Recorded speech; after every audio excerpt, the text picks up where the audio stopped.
اعوذ باللہ من الشیطان الرجیم بسم اللہ الرحمن الرحیم۔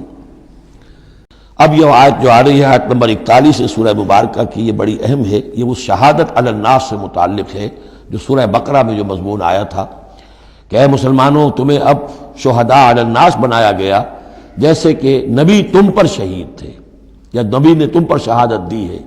نبی قیامت کے دن کھڑے ہو کر کہیں گے اے اللہ، میرے پاس جو دین آیا تھا میں نے انہیں پہنچا دیا تھا، اب یہ ذمہ دار ہیں۔ They are responsible for their attitude and conduct.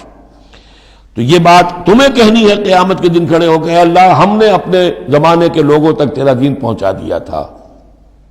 اب اس کے بعد جو بھی طرز عمل ہے یہ جواب دیں۔ ایسا نہ ہو کہ الٹا وہ ہمارے اوپر مقدمہ کرے کہ اللہ، ان بدبختوں نے ہمیں نہیں پہنچایا، یہ خزانے کے سانپ بن کر بیٹھے رہے۔ تو یہ تو ایک رخ ہے اس کا۔ لیکن یہ کہ جس کے ذمے یہ ڈیوٹی لگ گئی ہو، واقعہ یہ ہے کہ اس کے لیے تو ایک بہت بھاری، یوں سمجھیے کہ بوجھ ہے اس پر۔ اب اس کا جو ہے نقشہ کھینچا جا رہا ہے قیامت کے دن کیا ہوگا۔ فَكَيْفَ إِذَا جِئْنَا مِن كُلِّ أُمَّةٍ بِشَهِيدٍ، تو کیا ہوگا اس دن، کیا صورتحال ہوگی جس دن کہ ہم ہر امت میں سے ایک شہید کھڑا کریں گے۔ کون؟ ان کا نبی اور رسول جس نے ان کو دعوت پہنچا دی۔ وَجِئْنَا بِكَ عَلَىٰ هَٰؤُلَاءِ شَهِيدًا، اور اے نبی آپ کو ہم لائیں گے ان پر گواہ بنا کر۔ یعنی آپ کو کھڑے ہو کر کہنا ہوگا، جس کو کہ ہمارے تصور میں کہتے ہیں، ہمارے اصطلاح میں پروزیکیوشن وٹنس۔ عدالت خداوندی کا پروزیکیوشن وٹنس کون ہے؟ نمبر 1 پروزیکیوٹر کون ہے؟ نبی۔ اے اللہ، تیرا پیغام جو پہنچا تھا میں نے پہنچا دیا تھا۔ Now they are accountable responsible. تو اس کے کیا معنی ہوئے؟ اپنی ہی قوم کے خلاف گواہی آ گئی نا۔ علا کا لفظ یہاں بھی نوٹ کر لیجیے، علی ہؤلاء شہیدا۔ علی ہمیشہ مخالفت کے لیے آتا ہے۔ ہم توقع میں ہیں کہ ہمیں تو شفاعت ملے گی میٹھی میٹھی، یہاں کڑوا معاملہ ہے۔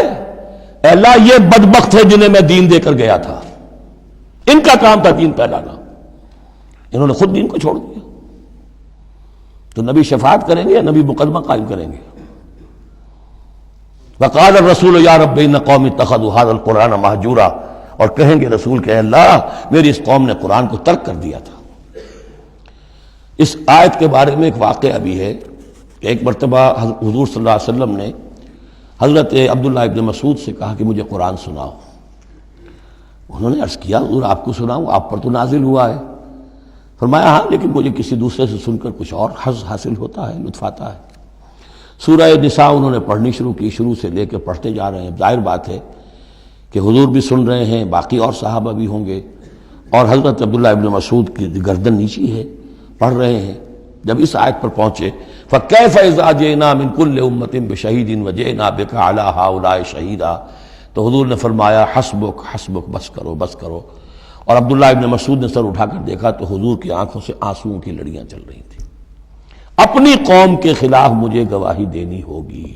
وَجِئْنَا بِكَ عَلَىٰ هَٰؤُلَاءِ شَهِيدًا يَوْمَئِذٍ يَوَدُّ الَّذِينَ كَفَرُوا، اس دن یہ چاہیں گے کافر، وَعَصَوُا الرَّسُولَ، جنہوں نے کفر کیا تھا اور رسول کی نافرمانی کی تھی، لَوْ تُسَوَّىٰ بِهِمُ الْأَرْضُ، کسی طرح زمین پھٹ جائے، شق ہو جائے، ہم اس میں دفن ہو جائیں اور ہمیں نسیم منسیہ کر دیا جائے۔